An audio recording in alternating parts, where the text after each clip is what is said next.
Wind draws a white seam along a broken ridge. A shape appears in the snowfield, then folds into stone, then seems to slide without moving at all. The light shifts, the outline blurs. A listening goat lifts its head and sees only rock, only shadow. Steps fall so softly that crystals barely hiss. This is mountain predator stealth at altitude, a choreography of stillness and advance. The tail balances, the body disappears. It closes the last meters, a single rush coiled behind a quiet mask. The cat that walks through mountains unseen. A scatter of hooves, a burst of powder, and the hunter is already gone, the slope unmarked. Across Central and South Asia, from the Tian Shan to the Himalaya and the Pamirs, a solitary cat patrols cliffs between 3,000 and 5,500 meters, 9,800 to 18,000 feet. Home ranges sprawl across ridgelines and scree. Blue sheep and ibex anchor the diet. Marmots and hares fill gaps. A thick coat insulates. Wide paws spread weight on crust and scree. A long tail steers leaps and wraps like a scarf in bitter wind. Females raise litters in rock dens. Males range wider, scent-marking saddles and gullies. Camera traps catch a flicker, then nothing. Guides speak of shadows with eyes. The name follows the rumor.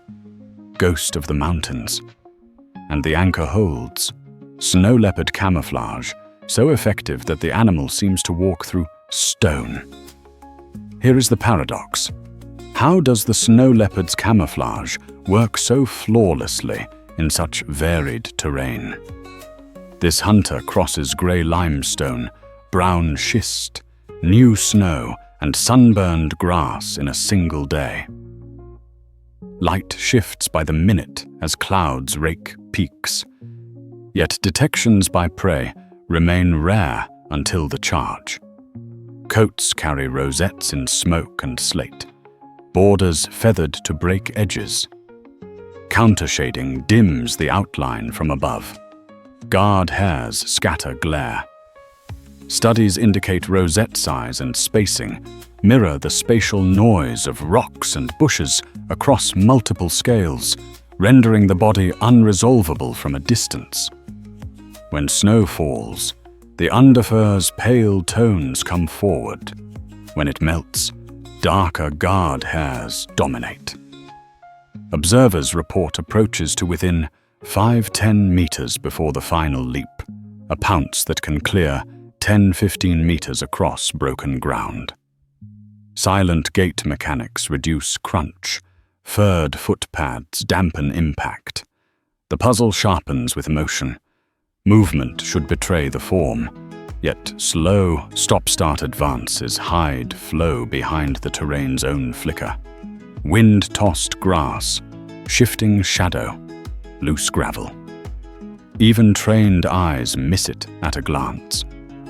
For a predator that must close distance in thin air, this blend of pattern, posture, and behavior feels like a single device operating across contexts. Evidence suggests that device has several parts. One hypothesis focuses on multi-scale background matching paired with disruptive coloration. Snow leopard camouflage likely evolved to mimic dominant textures, fractured rock, lichen, shadow bands, while rosettes cut the body into uninformative fragments. Countershading suppresses volume cues. Pale bellies fade into reflected snowlight. Trade-offs are built in. A pattern perfect for granite may read less well on red scree, and seasonal coats cannot match every stage of melt. A second hypothesis centers on behavioral composition. Individuals choose approach lines that maximize background match, moving parallel to bedding layers, freezing when wind drops, keeping to leeward slopes where haze softens outlines. This is mountain predator stealth as tactic. Slow cadence, angled path, a head kept low so ears and eyes do not crest the skyline. The cost is time and energy. Long stalks at altitude burn calories and expose the hunter to detection by crows or rival cats. A third hypothesis links physiology and mechanics to perception. Wide, furred paws distribute pressure and muffle sound. Heavily muscled hindquarters store potential energy for a final burst, minimizing the time the body must be visible in motion. Vision in prey favors motion detection. By converting movement into microbursts separated by stillness, snow leopard hunting behavior may subvert that bias. Scientists still debate how much of the effect comes from pattern geometry versus decision rules learned with experience, and whether regional coat variation fine-tunes camouflage to local stone. The blend likely shifts with weather, prey species, and light. Midwinter, a collar tag maps a serpentine route along a ridge, drops into a ravine, and stops beside a wind-carved bowl. The camera trap clicks, late. The frame holds only footprints. A minute later, ravens chaily in the air. The kill lies hidden below a shelf.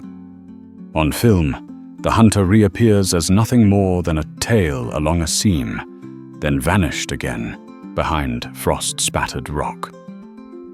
This is snow leopard hunting behavior at its most distilled. Patrol, pattern, position, strike. Ghost of the Mountains endures as a name because most encounters never register. Even thermal cameras falter in blizzards. Even drones lose contrast when rock and fur share the same grayscale. To find what does not wish to be found is to search a library of shadows that keeps rewriting what we thought we knew about seeing. Evening drains color from the ridge. A gale builds, and spindrift erases the day's tracks. The cat lies down beside its cache, tail curled over nose, rosettes melting into stone. How do you find a predator built never to be seen? Perhaps the answer is that you do not. You find sign, scat on a ledge, claw marks on a juniper, and you accept that presence can be untraceable on purpose. Big cat adaptation here is not one trait, but a system.